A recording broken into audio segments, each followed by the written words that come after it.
Sud Radio, la culture dans tous ses états. André Berkoff, Céline Alonso.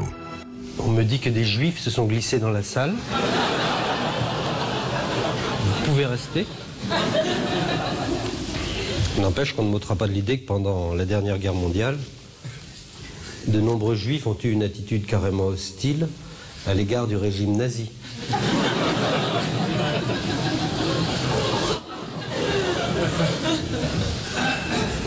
Il est vrai que les Allemands, de leur côté, ne cachaient pas une certaine antipathie à l'égard des Juifs, mais enfin, ça n'était pas une raison pour exacerber cette antipathie en arborant une étoile à sa veste, pour montrer qu'on n'est pas n'importe qui, qu'on est le peuple élu.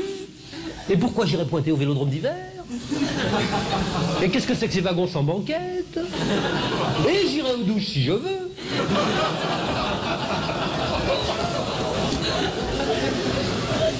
Quelle suffisance! Et voilà. Vous savez pourquoi on a repris le générique de Radio Londres? Parce qu'on va vous présenter quelqu'un aujourd'hui.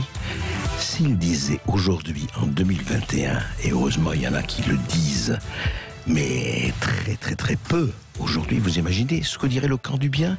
Les associations décolonisées, racisées, anti-ceci, anti-cela, anti-SOS ou pro-SOS, etc. On parle de quelqu'un qui était le symbole, l'un des symboles de ce qui a été une caractéristique de la France pendant 2 siècles. Depuis les Lumières, ça s'appelle la liberté d'expression, la liberté de tout dire, y compris de blasphémer. Voyez-vous que récemment, on l'a encore vu avec Samuel Paty, ça marche plus ça, attention, ça marche plus, mais heureusement, ça se réfugie encore dans les théâtres. Et si vous venez à Paris, et si vous êtes à Paris, de toute urgence, vraiment, pour votre santé. C'est pas encore remboursé par la sécurité sociale, mais ce n'est pas loin. Allez voir, attention, des proches, au théâtre de Poche Montparnasse, 75 boulevard du Montparnasse. Vous allez sortir de là et vous allez respirer. Oui, encore un peu. Vous allez respirer. Attention, avant de remettre votre masque, on va pas rigoler, quoi. On n'est pas en liberté, quoi. On y va. Mais voilà. Et un hommage à qui? À Pierre Desproges. Céline. Et oui, on en parle dans un instant sur Sud Radio avec effectivement Patrice Carmouze, Sylvain Catan et Pierre Val qui rendent hommage donc à Desproges à Paris. À tout de suite. Sud Radio, la culture dans tous ses états. André Berkoff, Céline Alonso. Les rues de Paris ne sont plus sûres. Vous savez que dans certains quartiers de la capitale, les Arabes n'osent plus sortir tout seuls le soir.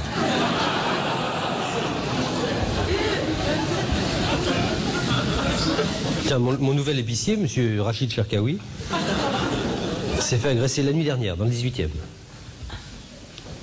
Et je l'aime bien, monsieur Rachid Cherkaoui. Il est arrivé dans le quartier il y a 6 mois. Il venait de racheter le fonds de commerce de monsieur et madame Lefranc, qui périclitait. Il faut dire aussi que pendant les heures d'ouverture du magasin, madame Lefranc allait se faire pétrir par le boulanger, pendant que son mari en profitait pour aller boucher la bouchère. Et le reste du temps, l'épicier se recroquevillait sur des enfilades de ballons de muscadet au rendez-vous Montmartre 3 de la rue Colincourt, en compagnie de monsieur Leroy, le boucher. Oui, les 2 hommes s'estimaient mutuellement. Outre qu'ils vaquaient au même trou, ils avaient en commun une certaine idée de la France, faite à la fois de fierté municipale, de foi régionale et de front national. Et oui, voilà. D'abord, vous avez vu la magie des mots. Il connaît les mots, il sait ce que les mots veulent dire. Il est en bon terme avec les mots Desproges. Et ça, c'est vraiment les Juifs, les Arabes, les Blancs, le Front National, tout ça. Il y allait. Il n'avait peur de rien. Et ça passé. Et ce n'était pas encore le règne du renvoi de la censure, ce que c'est un peu devenu aujourd'hui, mais heureusement, il y a encore des spectacles, justement, Céline, qui le célèbre, et à juste titre. Et oui, ce spectacle, effectivement, est intitulé Attention, Desproges. Il est écrit donc par Patrice Carmouze et il se joue actuellement donc au théâtre Poche Montparnasse. Alors, ce spectacle où les textes de Desproges donc sont passés en revue avec sagacité et intelligence est interprété donc par Patrice Carmouze, Sylvain Attal et Pierre Val, qui signent également donc la mise en scène. Comment, excusez-moi, c'est Sylvain Catan. Ah, pardon. Sylvain Attal, c'est un autre juif. Sylvain Catan, pardon. Il n'y a que des juifs. juif, là. C'est pas possible.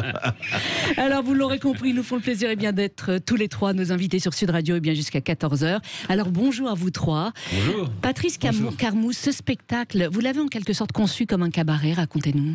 C'est-à-dire que c'est une demande de Philippe Tesson. Il faut dire que Tesson habitait à Chatou, la maison voisine de celle de Desproges. Donc ils se connaissaient très bien, et ils avaient même enlevé la haie qui séparait les deux maisons. Leur fille se connaissait très bien aussi, et c'est comme ça que il y a eu cette idée de faire un spectacle sur Pierre Desproges.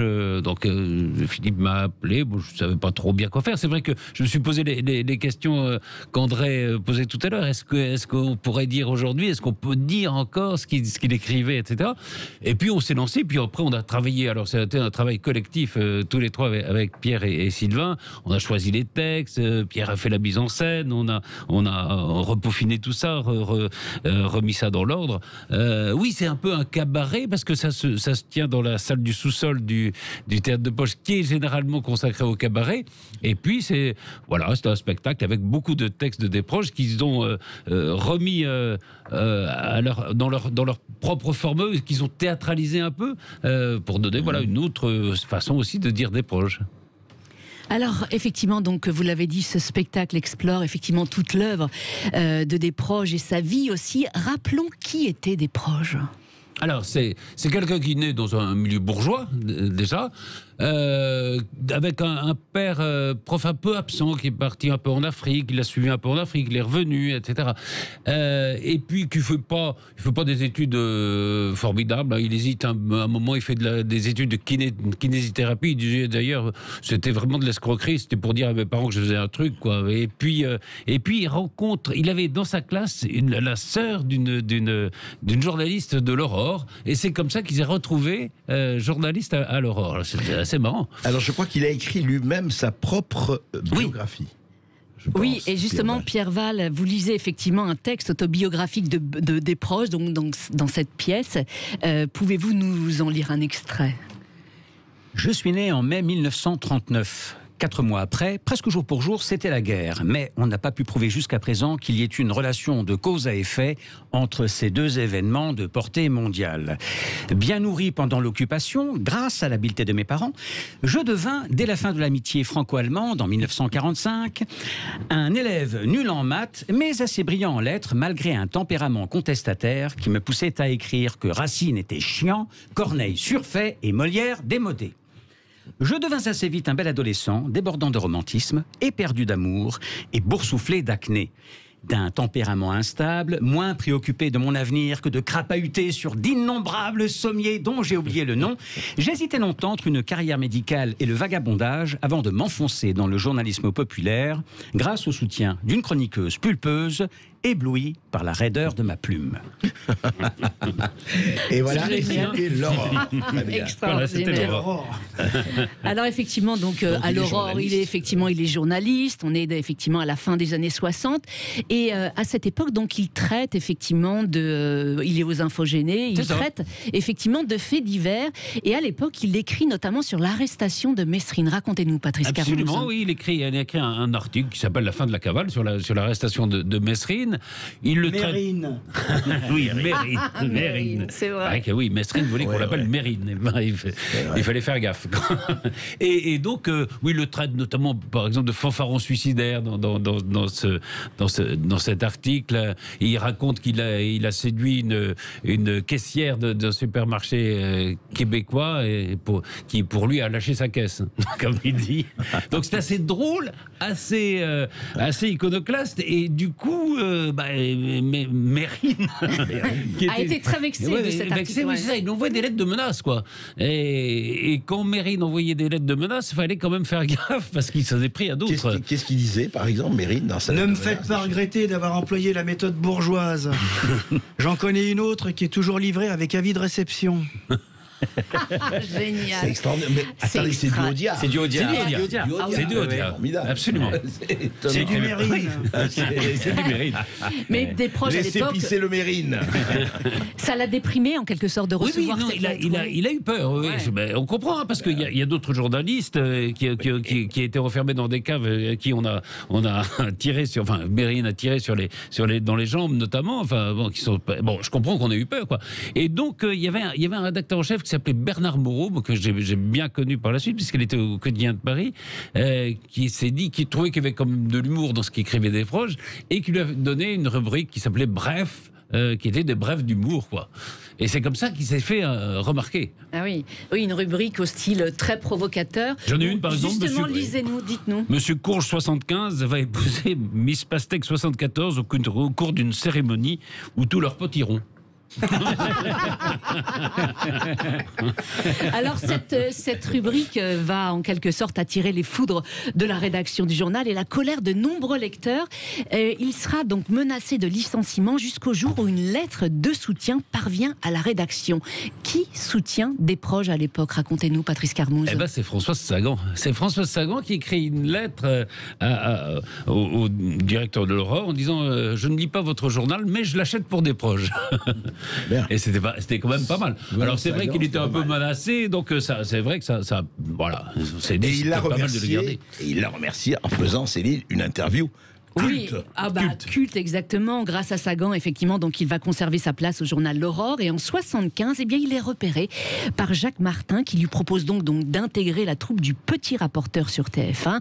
Donc il est aux côtés de Collaro, de Piem, de Jean-Yann et de Pierre Bonte. Écoutons l'un de ses effectivement premiers sketchs avec Sagan.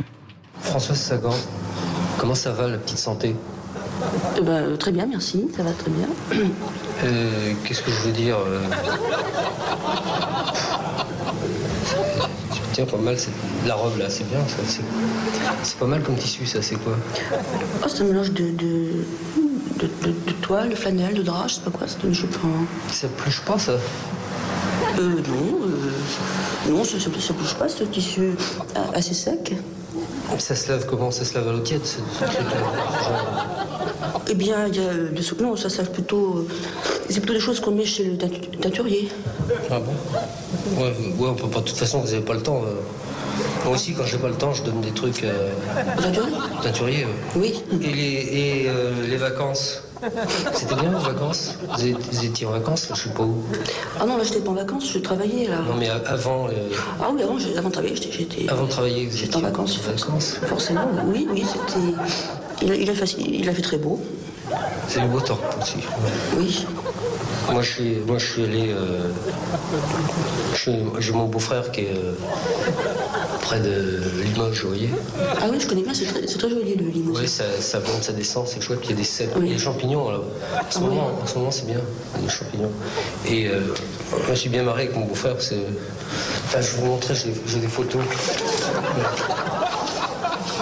Je les ai là, tiens. C'est des photos qu'on a fait avec. Quand j'étais en vacances, mon beau-frère, ça c'est moi là. Non, c'est un chien là, un peu trompé. Pardon? C'est un chien là. C'est pas vous, c'est un chien là. Ah oui, c'est mon chien ça. Ah bah pardon. Oui, c'est mon chien. Exceptionnel, Sagan qui a interviewé donc des proches. C'était le 9 novembre 1975 dans cette émission culte, donc Le Petit Rapporteur, André Berkoff. Ça me fait rire parce que là Allez-y, j'entends la Patrice. version originale et tous les soirs j'ai la version avec Pierre qui fait Sagan et Sylvain qui fait des proches. Faites-nous un petit extrait, allez-y tous les deux, Sylvain et Pierre. C'est toi qui commence. Oui, c'est vrai. Françoise Sagan. Et comment ça va la petite santé?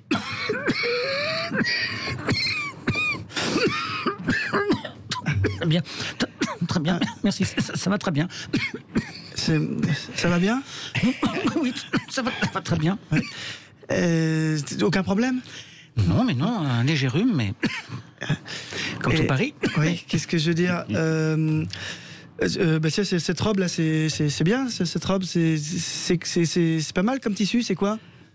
C'est un mélange de tissu, de drap, de flanelle. Enfin, je sais pas moi. C'est une jupe enfin. Mais ça pluche pas ça? Oh non, ça pluche pas. Non. C'est un tissu assez sec. Mais alors ça se lave comment? Ça se lave à l'eau tiède? Non, c'est plutôt des choses qui se enfin, c'est plutôt des choses qu'on met au teinturier. Ah ouais. De toute façon, vous avez pas trop le temps, vous? Ah, bah, moi aussi, quand j'ai pas le temps, je mets les trucs au teinturier. Au teinturier. Oui. Formidable. Et c'est ça, non, mais c'est ça qu'il faut aller voir, quoi. C'est extraordinaire.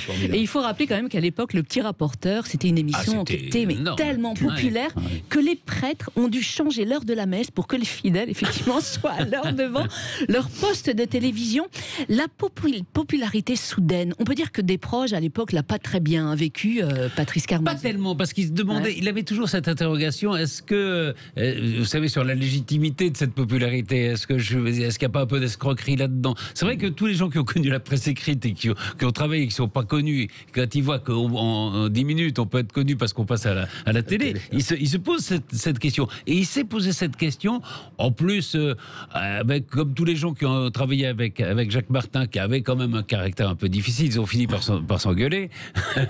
et donc, il s'est interrogé sur cette popularité. Est-ce que c'est bien? Est-ce que c'est légitime? Est-ce que c'est normal que je sois aussi populaire, que je gagne beaucoup plus d'argent que quand je travaillais dans la presse écrite aussi? Il s'est posé toutes ces questions. Et oui, ils se sont engueulés effectivement et il quittera l'émission. Il va revenir à l'Aurore. Et puis après, il y avait quelqu'un qui l'avait beaucoup aimé, c'était Bruno Cocatrix. Et Bruno Cocatrix, le patron de l'Olympia. Le patron de l'Olympia lui a demandé d'aller présenter les spectacles de Leluron et de Dalida. Et Dalida, à mon avis, il détestait Dalida parce que il dira un peu comme Turdiner aussi. Quand j'ai appris la mort de Dalida, j'ai repris 2 fois des nouilles. Alors c'est des moules pour Turdiner aussi. Il change de plat en fonction des personnes qui et là aussi, mais là, il le dit très sincèrement dans une interview qu'il avait faite. Il dit quand vous gagnez en une soirée 10 fois plus que vous gagnez en un mois à l'Aurore, ça peut se comprendre. Des questions.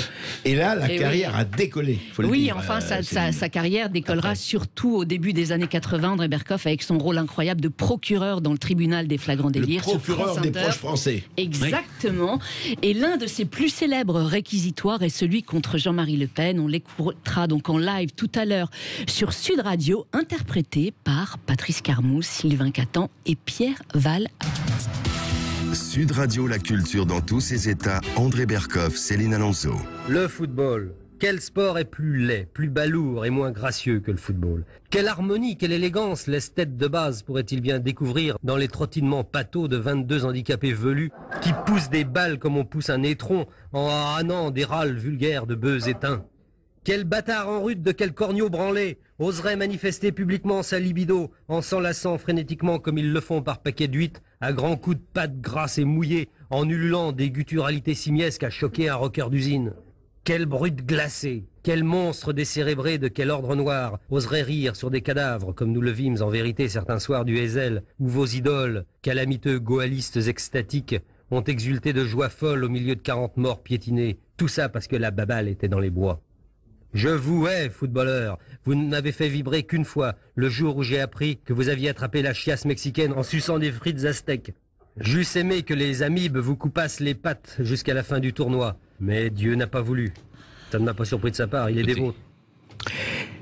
Alors voilà, vous savez, auditeur de Sud Radio, ce qui est extraordinaire là-dedans, voilà quelqu'un qui utilise et qui fait hurler tout le monde avec l'imparfait du subjonctif. Et oui, ça parlait encore le français, et pas ça parlait français. Et oui, ça existe encore, des gens qui parlent français. Il détestait le foot, c'est vrai. D'ailleurs, il disait les hémorragies cérébrales sont moins fréquentes chez les footballeurs, les cerveaux aussi. Un peu dur, hein. J'imagine ce qu'il dirait maintenant avec Messi qui arrive au PSG et compagnie. Ce serait terrifiant, quoi. En fait, le seul sport qu'il aimait, c'est la planche à voile, car c'est un sport solitaire, effectivement. Et le golf. Et le golf, c'est vrai, exact. Et d'ailleurs, c'est vrai, vous dites sur les animaux aussi, il était assez, il aimait mieux les animaux que les hommes, en fait, hein, Céline.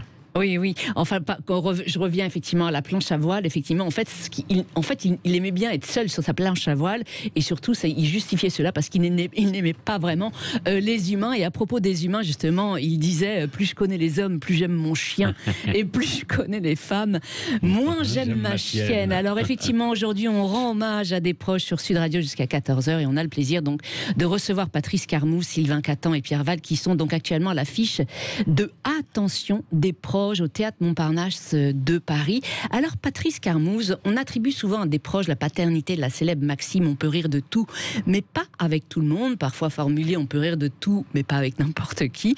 Dans quel contexte il avait prononcé cela? Racontez-nous. C'est au tribunal des flagrants délires. C'était donc une émission quotidienne sur France Inter qui était présentée par Claude Villers. Et il y avait beaucoup d'invités, notamment des invités politiques. Et en 82, un des invités s'appelle Jean-Marie Le Pen. Qui est ce monsieur? Et donc ça pose un problème d'ailleurs aux humoristes. C'est vrai que personne n'a jamais su d'ailleurs comment s'adresser à Le Pen, ni les journalistes politiques, ni les humoristes. Surtout à cette époque-là.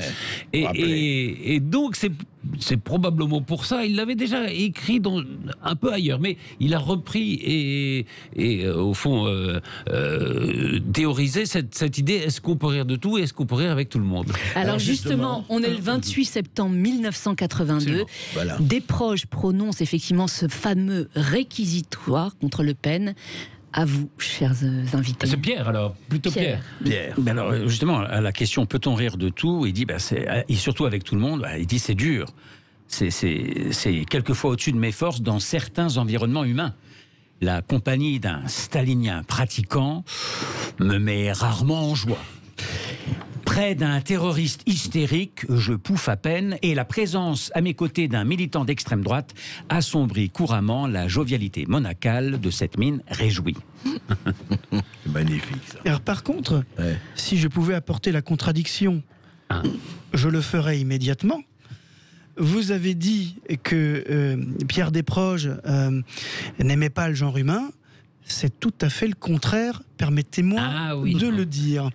C'est tout à fait le contraire. C'est-à-dire qu'il était à ce point amoureux du genre humain et de l'humanité en règle générale, qu'il était au contraire désespéré de voir ce que l'homme faisait de son humanité. Voilà, il y a un côté désespéré.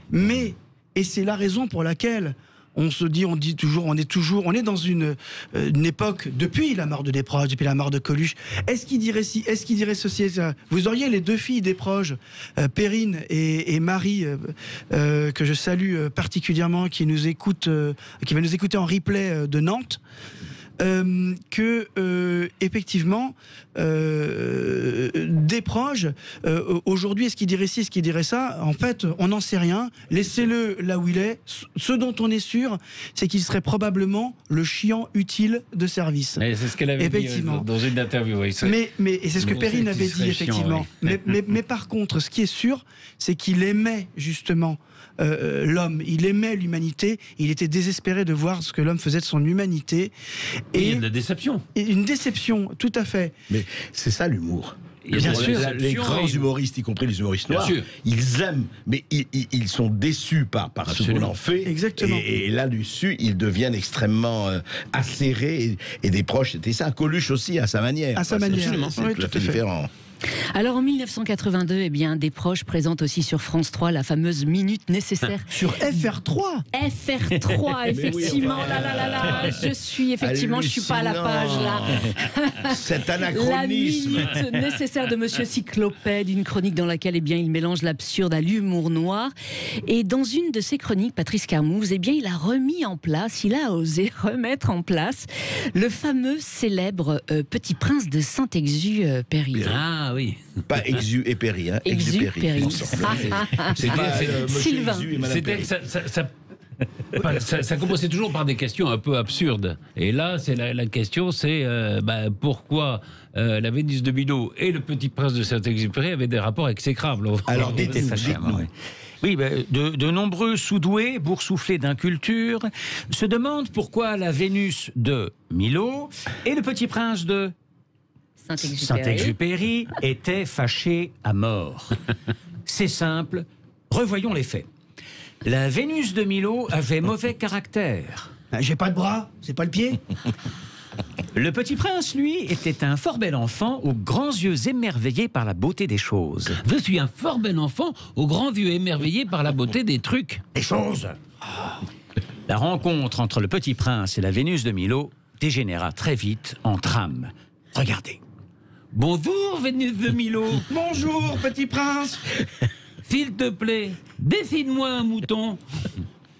C'est malin, petit con. Étonnant, non? Alors c'est assez visuel. Alors, il disait que l'objectif de cette émission, donc je le rappelle, c'était donc la minute nécessaire de Monsieur Cyclopède. Il disait que cette émission était de diviser la France en deux, les imbéciles qui n'aiment pas et les imbéciles qui aiment. Absolument. Il y a eu c'est un peu la suite des Shadocks comme ça. Vous vous souvenez des Shadocks? Alors il y a une histoire à propos de la création de Monsieur Cyclopède que je crois être vraie. Et même c'est si elle que n'est pas. c'est que parlons vrai, s'il vous plaît. C'est une erreur c'est une quasi-erreur de programmation. Ah bon? Cette émission a été proposée. On lui a demandé de réfléchir effectivement à un concept. Très bien, je crois que c'est un directeur ou une directrice des programmes de FR3. Oui, très bien. Dès que c'est prêt, mettez ça sur le bureau et on verra ça à la rentrée. La cassette VHS ou Betamax, de l'époque, je n'en sais diantre rien, est déposée sur le dit bureau. Et le dit ou la dite directrice des programmes de FR3 part en vacances. Et un stagiaire qui passe par là voit la cassette qui est posée sur le bureau et la file à la régie pour diffusion. Alors que ça n'avait pas encore été accepté. Et le truc est diffusé à partir des vacances. Mais ça a quand même duré 2 ans, hein, donc 82-84. Ça a duré 2 ans, parce je crois qu'il y a moins d'une centaine d'épisodes, en tout cas. Et qu'effectivement, dès le lendemain, ils ont commencé à recevoir des coups de téléphone des téléspectateurs d'FR3. Qu'est-ce que c'est que ce truc? C'était pas du tout la cible. C'est drôle. Et oui, effectivement, ce programme a été à l'époque mal perçu, et pour cause, il se jouait vraiment des sujets, qu'ils soient sacrés ou tabous. Voici le titre de certains épisodes. Rentabilisons la colère de Dieu, essayons vainement de faire apparaître la Sainte Vierge, essayons en vain de cacher notre antisémitisme, asseyons un aveugle dans un fauteuil pour sourd.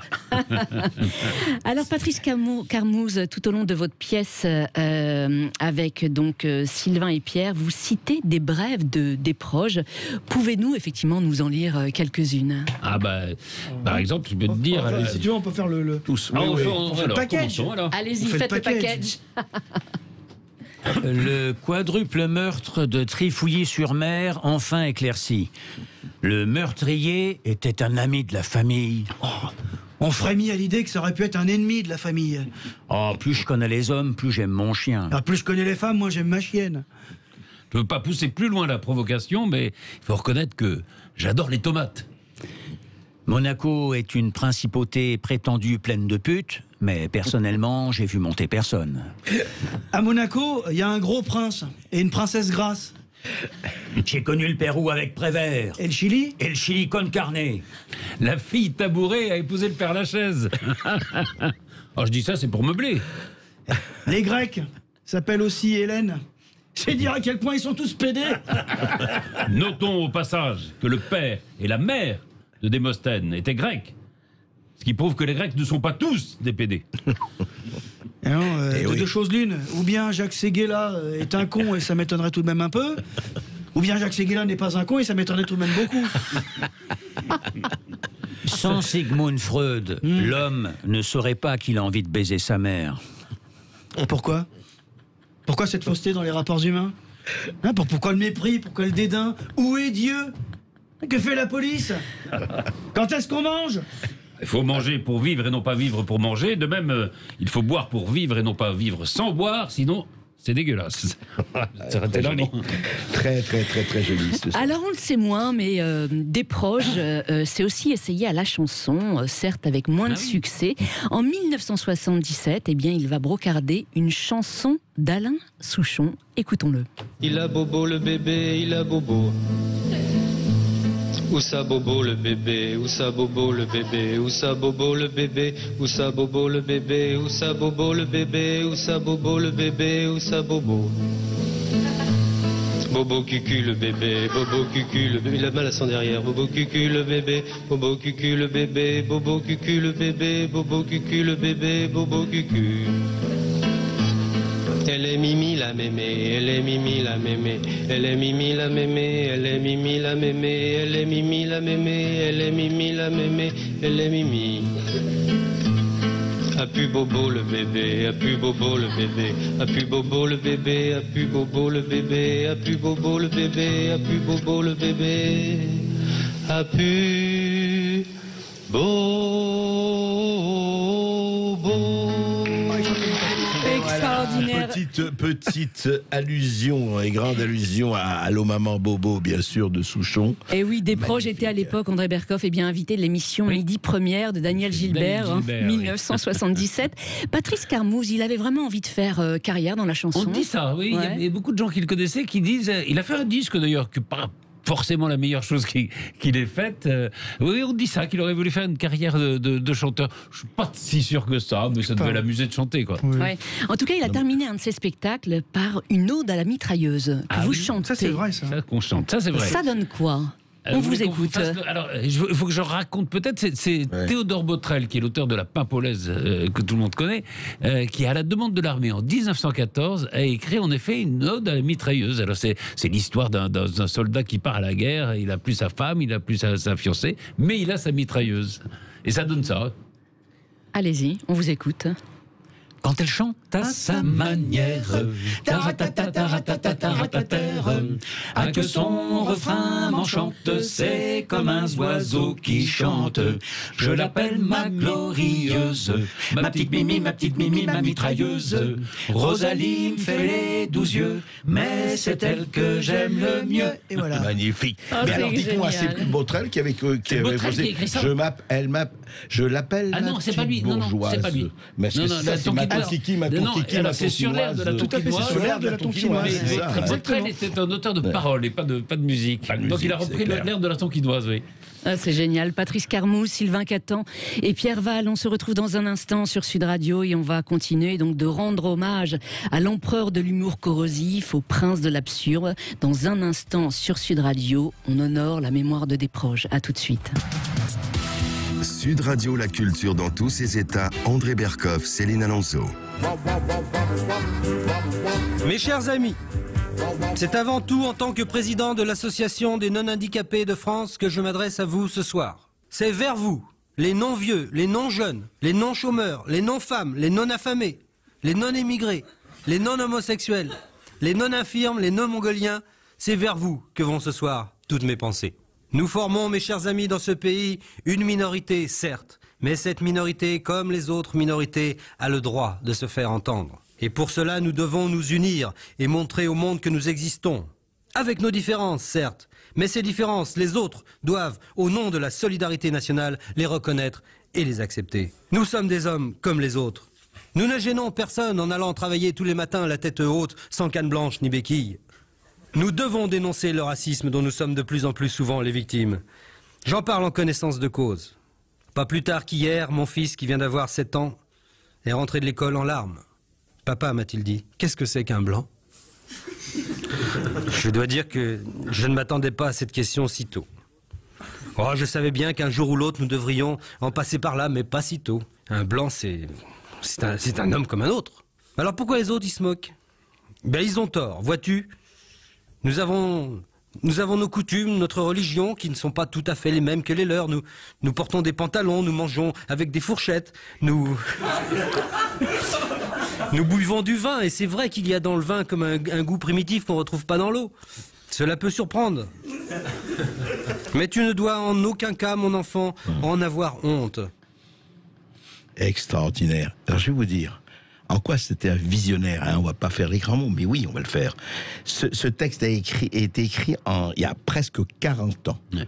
Et ben aujourd'hui, au terme de la concurrence victimaire, des décolonisés, des racisés, du woke, de la cancel culture, et ben ça y est, on est là. C'est ce que disait Desproges il y a 40 ans. C'est formidable. Ce qu'il dénonçait.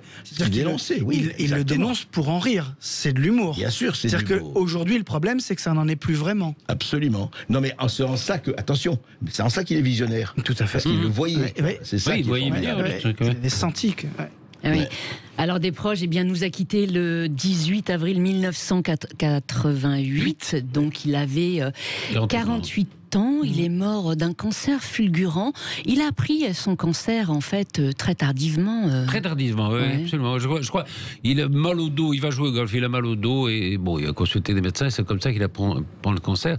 Et ce qui est assez surprenant, parce que beaucoup de gens croient souvent qu'il a beaucoup écrit. Il a beaucoup écrit sur la mort, sur le cancer. Donc, beaucoup de gens pensent que c'était parce qu'il était atteint lui-même. Pas du tout. Les textes sur le cancer, sur la mort, il les a écrits bien avant d'apprendre lui-même qu'il était atteint par cette maladie. Et oui. Alors, dans votre pièce de théâtre, effectivement, vous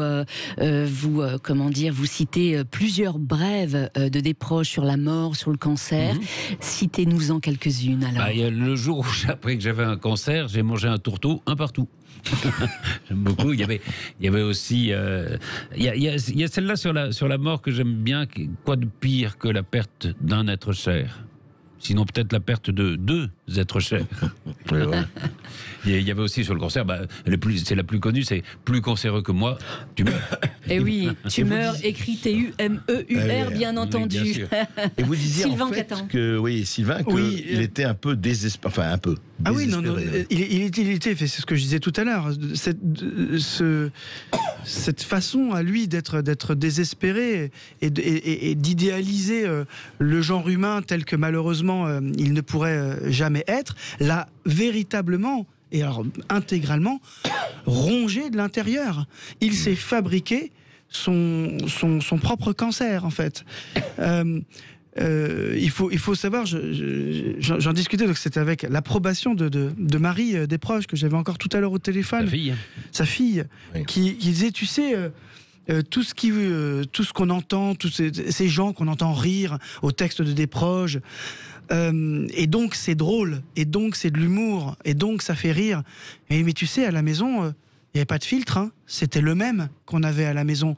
Donc, on avait des grosses poilades, mais on avait aussi des moments où cette façon à lui d'être désespéré, c'était pas facile à porter. C'était pas facile à porter parce que son angoisse, par capillarité, nous éclaboussait toutes, hein, puisqu'il vivait avec 3 femmes. Hélène, sa femme. Magnifiquement aimée pendant toute sa vie, et ses 2 filles, Perrine et Marie. Alors on va rejoindre tout de suite le standard de Sud Radio où Philippe de Paris vient de nous rejoindre. Bonjour à vous Philippe. Alors Desproges, apparemment vous l'avez bien connu, racontez-nous. Disons bien, je l'ai connu, comme tout le monde, j'écoutais le tribunal des flagrants délires, dont j'étais un fan, et je connaissais à peu près toute l'équipe, de Claude Villers à Louis Frégo. Et puis un jour, lors d'un repas arrosé avec pas que de l'eau, comme disait Audiard. Et d'ailleurs, mon cher André, nous avons tous participé à ce genre d'agape avec les journées du livre et du vin. Donc, le premier président était Jean Carmet, remplacé illico presto par Brialy et Depardieu, qui en est devenu le dernier président qui disait « Je suis président en attendant que Brialy ressuscite ». C'est pas très gentil de dénoncer ses camarades. Voilà. Mais voilà, pour moi, Desproges est toujours vivant. Et c'est lors de ce déjeuner ou dîner arrosé, pour vous dire, oui, c'était tellement, je ne me souviens plus, c'était à midi ou le soir. À un moment, il nous a sorti, ouais, sans doute, il nous a sorti une phrase, parce qu'on racontait que des histoires, à celui qui racontait la plus con, donc je vous les passe. Et à un moment, il est devenu relativement grave, parce que nous, on sortait des histoires du genre nonsense à l'anglaise, un peu à la Ionesco, et il dit, vous savez quel est le comble du musicien? Alors nous, on était là, c'est de finir dans un violon, toutes les conneries de la terre sont passées. Il nous a regardé, il a dit, c'est de mourir d'un concert tôt. Oh, superbe. Là, magnifique. Elle est restée dans la tête. Elle est formidable. C'est mourir d'un concerto. Mourir d'un concerto. C'est très très très joli. C'est Desproges. C'est la classe. C'est la classe. C'est vrai. Il savait, il nous le disait à sa manière, et nous on savait sans vouloir le dire qu'on savait parce qu'on ne voulait pas en parler. Enfin bon, voilà. Donc pour moi, il est toujours vivant. Il était un peu désespéré des hommes, mais pas du Bordeaux. Je vous dis. Il adorait le Bordeaux. Il avait une cave formidable de Bordeaux, de vin de Bordeaux. Oui, Vous savez, dans ce genre, citons quand même un de ses ancêtres et de nos ancêtres, Pierre Dac, qui disait « Je préfère le vin d'ici à l'au-delà ». C'est souvent celle-là, c'est vrai. Elle est extraordinaire. Non, mais voilà, c'est ce genre de personnage qui aime la vie. Parce que, alors oui, on brûle la chandelle par les deux bouts, peut-être, mais regardez aujourd'hui la tristesse de ce monde. Ah bah c'est clair. C'est incroyable. Et le manque d'humour, surtout. Et le manque d'humour. Mais c'est pour ça qu'il faut aller. Aujourd'hui, j'ai envie de me suicider. Alors écoutez, avant de vous suicider. Oui, alors, vous suiciderez après être venu au spectacle. Vous venez au spectacle. On peut d'ailleurs vous aider, il n'y a pas de problème, mais on a des planches, on a tout ce qu'il faut. Mais par contre, venez d'abord voir le spectacle. Alors c'est quel jour le spectacle? Rappelez-les. Alors le spectacle, en ce moment, c'est du mardi au samedi à 21h et le dimanche à 17h. Et à partir du 18 octobre, nous prolongeons, c'est-à-dire que nous jouons même le lundi, nous jouons les samedis, dimanches, lundi. Donc samedi, dimanche et alors lundi. samedi 21h, dimanche 17h, lundi 21h. À partir du 18 octobre. À partir du 18 octobre. De demain, donc. De demain. Oui, c'est ça. Ah bah c'est ça, bah oui, ça change. Bah oui. D'accord. Mais dites-moi, juste pour finir, une petite sketch, un petit envolé, il nous reste quand même 2 minutes. 2 minutes. Alors, qu'est-ce que... dites-nous, par exemple... Allez, je vais faire des proches. Vous allez bien? Très bien, oui. Oui. Et vous avez pris des vacances, vous? Non. Non, vous prenez pas de vacances? Non. Ah bon? D'accord. Non, pourquoi mais... vous prenez pas de vacances? Non, je travaillais là. Je travaillais. Ah, vous travaillez là? Ah oui, d'accord. Et pourquoi vous faites pas vos propres sketchs et vous prenez les paroles de quelqu'un? Parce que comme ça, on peut s'abriter. On n'est pas très courageux, vous savez. Non, je vois ça. J'ai une petite brève de l'aurore là que j'ai notée ce matin qui me plaît beaucoup. La quête de dimanche matin dans l'église de Springfield, dans le Missouri, a exceptionnellement rapporté $200. Le fait que le quêteur était armé a probablement contribué à ce succès. Je voulais juste dire, effectivement, en parlant également aussi de cette émission, je suis capable de m'ennuyer des heures sans me faire chier. Ben heureusement. Moi, je suis capable de me faire chier des heures sans m'ennuyer. La preuve quand je vais voir votre spectacle. Non, il est formidable. Franchement, auditeur du Sud Radio, vraiment, allez-y. Je vous assure, vous passerez un très très bon moment. Pourquoi? Parce que justement, en fonction de ce que disait, d'ailleurs, c'est Philippe qu'on avait au téléphone. Oui, exactement. Eh ben, comme par hasard, c'est vrai, il dit, mais pourquoi, où il est passé l'humour? Eh ben, il est là. Que reste-t-il de notre humour? Toujours là, on peut toujours dire ces choses. Voilà, il suffit d'être amoureux un peu de la liberté et de ne pas s'auto-censurer. De savoir ce qu'est l'humour et de ne pas confondre l'humour avec des prises de position politiques. C'est deux choses différentes. Mais l'humour, c'est de l'humour. Donc, voilà. Et je dirais pour terminer, renvoyez la censure. Et oui, Patrice Carmou, Sylvain Catan et Pierre Vallée-Bien, merci d'être venus sur Sud Radio. On ira vous voir bien entendu au spectacle, voir votre spectacle Attention des proches, donc au théâtre Poche Montparnasse de Paris. Tout de suite, vous retrouvez Brigitte Lahaie sur Sud Radio. La fidélité est-elle obsolète? Faut-il évoquer son désir d'aller voir ailleurs? Pourquoi l'infidélité survient dans une histoire d'amour? Eh bien, réponse dans un instant avec la psychanalyste Sophie Cadanel. Autre question, est-ce que Brigitte Lahaie a mon numéro de téléphone? Vous inquiétez pas, on va lui donner. Sud Radio. Parlons vrai. Parlons vrai. Sud Radio. Parlons vrai.